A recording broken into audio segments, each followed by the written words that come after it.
ये बात उस समय की है जब पृथ्वी पर रावण का प्रकोप दिन प्रतिदिन बढ़ता जा रहा था। विष्णु जी की मदद लेने के लिए सभी देवी देवता क्षीर सागर गए। ब्रह्मा जी के साथ समस्त देवता उनके समक्ष पधारे। हे सच्चिदानंद, हे सृष्टि पालन, हम सब रावण के पापों से परेशान होकर आपकी शरण में आए हैं। रावण के पापों से सभी परेशान हैं। ऋषि, मुनि, गंधर्व, देवता हम सब आपकी शरण में आए हैं। इनकी रक्षा कीजिए भगवान, रक्षा कीजिए भगवान, हमारी रक्षा कीजिए। पृथ्वी पर सत्य का नाश हो रहा है प्रभु, हमारी पर कृपा कीजिए प्रभु, हम पर कृपा कीजिए। लंका के रावण राजा ने तीनों लोगों पर आतंक फैलाया हुआ है। देव, दानव, मनुष्य कोई भी उस पापी रावण के सामने टिक नहीं पाता, क्योंकि स्वयं ब्रह्मा और महादेव ने रावण को वरदान दिया है कि रावण की मृत्यु देव, दानव, दैत्य, किन्नर किसी के भी हाथों नहीं हो सकती। प्रभु, आपकी सृष्टि का भार उठाना मेरा परम धर्म है, लेकिन जब धरती पर पाप बढ़ने लगता है तो मैं भी डगमगा जाती हूँ। मैं अधर्म का भार कैसे संभालूं प्रभु? पाप की अग्नि से मैं जलने लगी हूँ। प्रभु, मेरी रक्षा कीजिए। प्रभु, उस अभिमानी रावण के प्रकोप से पूरी पृथ्वी त्राही त्राही कर रही है। हमारी मदद करिए प्रभु, हम आपके शरण में आए हैं, हमारी मदद करिए।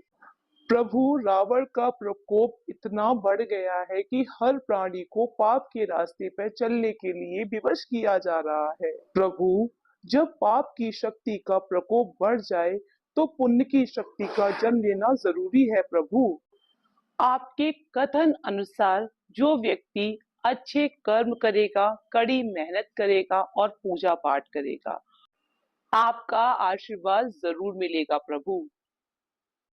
इसलिए प्राणियों की रक्षा करना आपका परम कर्तव्य है प्रभु। इक्ष्वाकुल राज्य के राजा दशरथ अयोध्या के राजा थे। उनकी पहली रानी का नाम कौशल्या, दूसरी रानी का नाम कैकेयी और तीसरी रानी का नाम सुमित्रा था। राजा दशरथ के पास धन, वैभव, शौर्य की कोई भी कमी नहीं थी। उनकी प्रजा भी सभी प्रकार से सुखी थी, पर चिंता का एक कारण यही था कि राजा दशरथ के कोई संतान नहीं थी। राजा दशरथ संतान प्राप्ति की इच्छा से सदैव चिंतित रहते थे। ऋषि राजा दशरथ से बोले, महाराज दशरथ, आज सूर्य देवता उत्तरायण में पलायन कर रहे हैं। आज के दिन आप अपने कुल देवता से जो भी मांगोगे वो आपको प्राप्त होगा। गुरुदेव, आपकी कृपा से हमारे पास धन वैभव की कोई कमी नहीं है। बस एक ही बात की चिंता है कि हमारे कोई संतान नहीं है, और डर तो इस बात का है कि कहीं सूर्य वंश का सूर्य हमारे साथ ही अस्त ना हो जाए। राजा दशरथ को समझाते हुए गुरुदेव कहते हैं, आप निराश ना हो भगवान, भगवान सूर्य आपकी मनोकामना अवश्य पूर्ण करेंगे, परंतु उसके लिए पुष्ट कामयंत्री यज्ञ करना होगा। गुरुदेव की बात सुनकर कौशल्या कहती हैं, शुभ कार्य में देरी कैसी? गुरुदेव, आप यज्ञ का आयोजन कीजिए। गुरुदेव कहते हैं, देवी कौशल्या, मैं ये यज्ञ नहीं कर सकता। इस यज्ञ को वेदों के ज्ञाता श्रृंग मुनि करा सकते हैं। इस यज्ञ को कराने के लिए राजा दशरथ को स्वयं मुनि के पास जाना होगा और यज्ञ करने के लिए प्रार्थना करनी होगी। गुरुदेव की आज्ञा का पालन करते हुए राजा दशरथ नंगे पांव श्रृंग मुनि के आश्रम पहुंचे और मुनिवर से भव्य यज्ञ कराने की प्रार्थना की। राजा दशरथ के आंखों से बहते हुए आंसुओं को देखते हुए श्रृंग मुनि ने यज्ञ के लिए हाँ कर दी। राजा दशरथ ने यज्ञ प्रारंभ होने के साथ ही अपनी धनुधर सेना के साथ श्याम कर्ण नामक घोड़ा छोड़ दिया। इसके साथ ही यज्ञ प्रारंभ हुआ। यज्ञ में श्रृंग मुनि के साथ राजा, महाराजा, ऋषि, मुनि और राजा दशरथ के कुलगुरु वशिष्ठ भी शामिल हुए। इन सभी लोगों की उपस्थिति में यज्ञ प्रारंभ हुआ। मंत्र उच्चारण से चारों दिशाएं गूंज उठी और हवन कुंड की अग्नि से अग्निदेव प्रकट हुए। अग्निदेव राजा दशरथ से कहने लगे, भगवान, मैं तुम्हारे यज्ञ और तप से प्रसन्न हुआ। मैं ये खीर तुम्हें देता हूँ और ये तुम तीनों रानियों में बांट देना, जिसे खाकर तुम्हारी सारी इच्छाएं पूरी होंगी। अग्निदेव से खीर का पात्र लेकर राजा दशरथ बोले, अग्निदेव, आपने मेरी सारी चिंताएं दूर की हैं। आपकी जय हो, सदा ही जय हो। यज्ञ की समाप्ति के बाद राजा दशरथ ने श्रृंग मुनि, वशिष्ठ, गुरुदेव और ऋषि मुनियों को सकुशल दान देकर विदा किया। यज्ञ की समाप्ति के बाद और ऋषि मुनियों को दान देने के बाद राजा दशरथ अपने महल पहुंच जाते हैं और सबसे पहले खीर का एक भाग राजा दशरथ कौशल्या को देते हैं और फिर राजा दशरथ माता कैकेयी को खीर का दूसरा भाग देते हैं। इसके बाद खीर का तीसरा हिस्सा राजा दशरथ देवी सुमित्रा को देते हैं। माता कौशल्या और कैकेयी अपने खीर के पात्र से कुछ हिस्सा सुमित्रा को खिलाती हैं। इस तरह सुमित्रा खीर का एक हिस्सा नहीं, 2 हिस्से ग्रहण करती है। यज्ञ के प्रभाव से राजा दशरथ की तीनों पत्नियां गर्भवती हो गईं। चैत्र मास के शुक्ल पक्ष की नवमी तिथि को राजा दशरथ की सबसे बड़ी रानी कौशल्या ने शिशु को जन्म दिया। वह शिशु बेहद आकर्षित और तेजस्वी था और वह भगवान विष्णु का ही स्वरूप था। इसके बाद रानी कैकेयी ने एक पुत्र और रानी सुमित्रा ने 2 पुत्रों को जन्म दिया। 4 पुत्रों को पाने के बाद राजा दशरथ बहुत खुश हो गए। राजा दशरथ ने पूरे राज्य में उत्सव मनाया। कुछ समय बाद चारों पुत्रों का नामकरण किया गया। दशरथ जी के सबसे बड़े पुत्र का नाम राम, दूसरे का नाम भरत, तीसरे का नाम लक्ष्मण और चौथे का नाम शत्रुघ्न रखा गया। चारों बालकों की किलकारियों से पूरा महल गूंज उठा। इन बालकों के जन्मोत्सव पर स्वर्गलोक से फूलों की वर्षा होने लगी।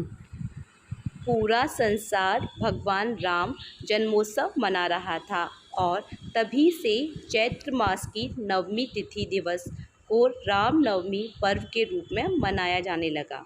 आज की कथा है शिव जी ने क्यों लिया अर्धनारीश्वर अवतार। पौराणिक कथाओं के अनुसार एक बार नंदी विंग रिसीवर के पास गया और बोला, हे विंग रिसीवर, मैं महादेव का गढ़ नंदी हूँ। हे रिसीवर, महादेव आपसे बहुत प्रसन्न हैं। आपको कैलाश पर्वत बुलाया है। नंदी की बात सुनकर विंग रिसीवर बोले, नंदी, क्या आप सत्य कह रहे हैं?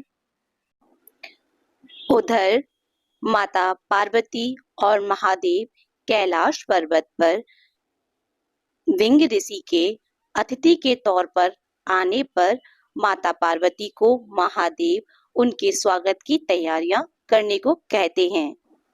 माता पार्वती भी मुनिवर के स्वागत की तैयारियों में लग जाती हैं। कुछ देर बाद नंदी मुनिवर को लेकर कैलाश पर्वत पर आते हैं। कैलाश पर्वत पर पहुंचकर मुनिवर कहते हैं, नंदी, महादेव कहाँ हैं? हमें उनके दर्शन की शीघ्र ही इच्छा हो रही है। नंदी भी बड़े ही प्यार से कहते हैं, ठहरिए मुनिवर। मुनिवर, आप हमारे अतिथि हैं और आपका आदर सत्कार करना हमारा कर्तव्य है। इसी कारण आपका आदर सत्कार माता पार्वती के हाथों से किया जाएगा। मुनिवर कहते हैं कि मैं तो महादेव के दर्शन के लिए ही तत्पर हूँ। मुझे किसी माता के आदर सत्कार की आवश्यकता नहीं। माता पार्वती कहती हैं, किंतु मैं उनकी अर्धांगिनी हूँ और अपने स्वामी के अतिथि का आदर सत्कार करना मेरा धर्म है। तभी मुनिवर झंझलाहट करते हुए बोलते हैं, हमने कहा ना, हमें किसी भी आदर सत्कार की आवश्यकता नहीं। हमें तो अपने महादेव के दर्शन करने हैं। महादेव के पास पहुंचकर विंग ऋषि की आंखों में आंसू आ गए और वे हाथ जोड़कर अपने महादेव के दर्शन करने लगे और उनकी आंखों से आंसुओं की धाराएं बह रही थीं। कहने लगे, अपने इन चरणों में अपने भक्त का प्रणाम स्वीकार करें। महादेव कहते हैं, आपने अनेक वर्षों तक मेरी तपस्या की है। आपकी तपस्या से मैं बहुत प्रसन्न हूँ। मांगिए मुनिवर, आप क्या मांगते हैं? मुनिवर कहते हैं कि महादेव, आप मुझे अपना गढ़ बनाकर रख लीजिए ताकि मुझे आपकी सेवा करने का सौभाग्य प्राप्त हो सके। महादेव कहते हैं, मेरे सभी भक्त मुझसे धन वैभव का आशीर्वाद मांगते हैं, किंतु आपको मेरा गढ़ बनने के लिए मेरे संपूर्ण रूप की परिक्रमा करनी होगी। मुनिवर परिक्रमा करने के लिए तैयार हो जाते हैं। जैसे ही मुनिवर परिक्रमा करने के लिए तैयार होते हैं, तो महादेव पार्वती को अपने साथ बैठने के लिए कहते हैं। आंखों में आंसू लिए मुनिवर कहते हैं, महादेव, मैं तो केवल आपका भक्त हूँ और मैं आपकी परिक्रमा करने के लिए ही इच्छुक हूँ। माता पार्वती महादेव के बगल में आकर बैठ गईं। महादेव कहते हैं, अगर आप केवल मेरी परिक्रमा करना चाहते हैं तो ठीक है, लेकिन इसका मार्ग तुम्हें स्वयं ही खोजना होगा। माता पार्वती की परिक्रमा ना करनी पड़े, इसलिए मुनिवर ने एक सर्प का रूप धारण किया और माता पार्वती का अनादर करते हुए शिव जी की परिक्रमा करने लगा और वो उसमें विफल रहते हैं। एक तेज रोशनी उन्हें बार बार ऐसा करने से रोक देती है और मुनिवर की परिक्रमा अधूरी रह जाती है। कई बार प्रयास करने के बाद मुनिवर असफल ही रहते हैं और फिर अपने असली रूप में आ जाते हैं और कहते हैं, नादान मुनिवर कहता है कि नहीं महादेव, मैंने तो आपके पूर्ण रूप की परिक्रमा की है, फिर भी मैं असफल रहा, ऐसा क्यों? प्रभु, मैं आपकी परिक्रमा क्यों नहीं कर पा रहा? बार बार कोशिशों के बाद मैं असफल रहा, ऐसा क्यों? महादेव कहते हैं, क्योंकि आपने मेरे पूर्ण रूप की परिक्रमा नहीं की। पार्वती मेरी अर्धांगिनी, मेरी शक्ति है और उनके बिना शिव कदापि पूर्ण नहीं है। शिव का पूर्ण रूप उनकी शक्ति के साथ ही है। नारी शक्ति का अपमान करते हुए मुनिवर कहते हैं, स्त्री तो केवल पति के पीछे चलने वाली छाया है, उसका अपना कोई अस्तित्व नहीं। महादेव कहते हैं, हालांकि एक स्त्री सदैव अपने पति के पीछे ही रहती है और चलती है, लेकिन इसका मतलब ये नहीं कि वो शक्तिहीन है, बल्कि वो तो पुरुष के पीछे चलकर उसको संभालने वाली शक्ति है। यदि पुरुष के पास उसकी शक्ति मतलब कि नारी नहीं है, तो वह पुरुष अपूर्ण है। मेरी शक्ति रूपा अर्धांगिनी मेरे साथ है, और अगर आपको यकीन नहीं तो आप स्वयं ही देख लीजिए। तभी शिव और पार्वती दोनों एक दूसरे में समा जाते हैं और शिव जी का अर्धनारी रूप सबके सामने आता है। यही मेरा संपूर्ण रूप है। मुनिवर, आपको मेरे इसी रूप की परिक्रमा करनी होगी, अन्यथा आपकी परिक्रमा सफल नहीं हो पाएगी। अब भी मुनिवर बस केवल और केवल महादेव की परिक्रमा करने के ही इच्छुक थे। इसके बाद मुनिवर अपना रूप त्याग कर एक भंवरे का रूप धारण किया, महादेव की परिक्रमा करने का प्रयास करते हैं, किंतु अर्धनारीश्वर स्वरूप में ऐसा करना नामुमकिन था। बार बार प्रयास के बाद भी ऐसा नहीं कर पा रहे थे। देवी पार्वती ऐसा होते देख अत्यंत क्रोधित हो जाती हैं। तो क्रोधित होकर वो महादेव के माथे पर डंक मार देते हैं। ऐसा करते ही शिव जी के मस्तिष्क से रक्त बहने लगता है। भंवरे को ऐसा करते देख पार्वती माँ उसे अपने हाथ से नीचे गिरा देती हैं। फिर माता पार्वती और भोलेनाथ दोनों अपने अपने रूप में आ जाते हैं। माता पार्वती क्रोधित होते हुए बोली, ऋषिवर, इतना अहंकार उचित नहीं। आपने पहले भी मेरा अपमान किया, समस्त नारी जाति का अपमान किया, किंतु अब मेरे स्वामी को चोट पहुंचाकर आपने अच्छा नहीं किया। खुद को महादेव का भक्त कहकर अपने हट को ही ऊपर रखते हैं। ऋषिवर अब एक श्रप के समान बन जाते हैं। समस्त नारी जाति का अपमान करने वाले ऋषिवर, मैं तुम्हें श्राप देती हूँ कि तुम्हारे शरीर से वो सभी तत्व नष्ट हो जाएं जो तुम्हें नारी जाति से प्राप्त हुए हैं। माता पार्वती के इतना कहते ही मुनिवर के शरीर से वे सभी तत्व नष्ट हो जाते हैं जो उन्हें नारी जाति से प्राप्त हुए हैं, और वे जमीन पर गिर जाते हैं। तब महादेव कहते हैं, ऋषिवर, मैंने तो तुम्हें समझाने का बहुत प्रयास किया, लेकिन तुमने मेरी बात समझने का प्रयास ही नहीं किया। आज जो तुम्हारा परिणाम हुआ, उससे समस्त संसार को इस बात का पता चलेगा कि नारी का अपमान करने वाले के साथ क्या होता है।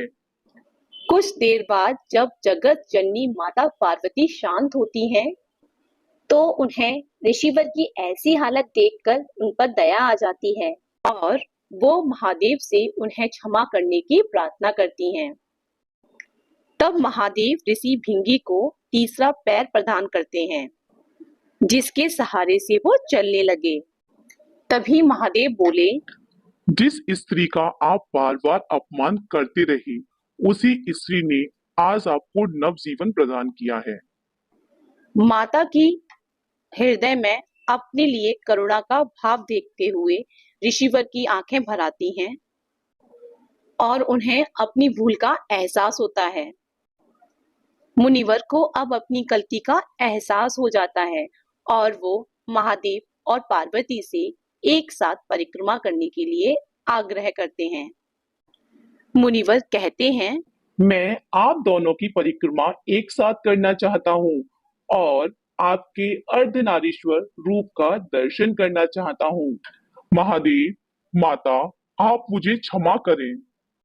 महादेव और माता एक बार फिर से अपने अर्धनारीश्वर रूप में आ जाते हैं, जिसके पश्चात ऋषि भिंगी उनके अर्धनारीश्वर रूप की परिक्रमा करते हैं और तृप्त हो जाते हैं।